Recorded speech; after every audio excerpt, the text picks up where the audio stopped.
The problem is there is nothing you can do. Nothing. We're also going to be talking about contacting the SBA and what that means. SBA, I mean, I've said this a zillion times. Enough is enough. It's almost unbelievable.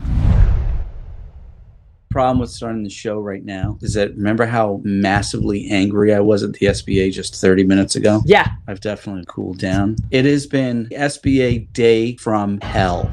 The most recent debacle of dysfunction at the SBA, a client gets an email and says, you're declined because your economic injury is unsubstantiated. We already gave you more money than you're entitled to receive. They gave him $150,000 last year. So I jump into his tax return, which is a 1040 with a Schedule C. And I look on the Schedule C and I do the math and he's eligible for $455,300. Some knucklehead at the SBA clearly read his transcript incorrectly. If you've ever looked at an IRS transcript, it's actually quite difficult to read because it's just like a printout of line 12 and a number. And if you are rushed, incompetent, poorly trained, not familiar with that type of business document, you may not know how to understand it. And so I think what happened there was on page 1 of this client's 1040, it says $44,000. Well, of course, because he had gross profit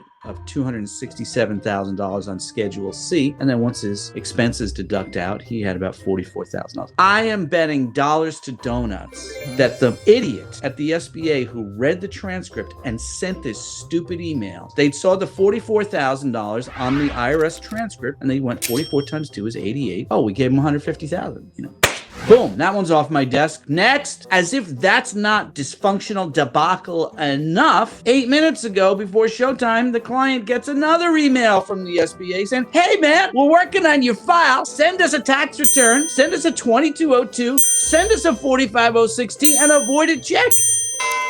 Which, by the way, all those documents outlined, I've already submitted those. I submitted those on September 11th when we filed the client's reconsideration.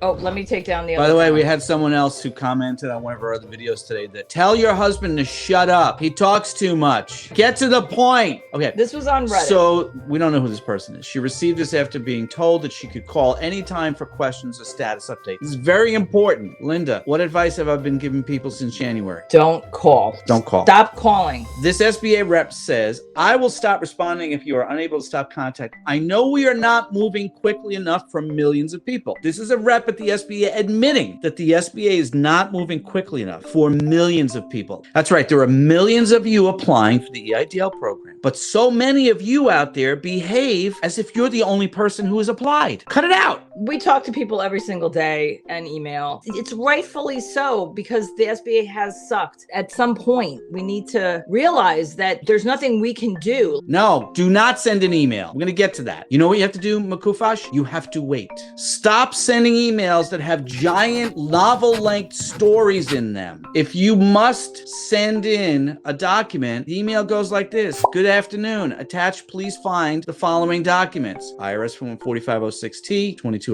Very truly yours and your name. And the subject line should have your EIDL number. That's it. Not, hey, I'm sending you this for the 5th time. Can somebody please look at my file because I had to lay off 2 people because I'm not. No. And send it in once. If they request it again, then you send it again. Don't send extra documents.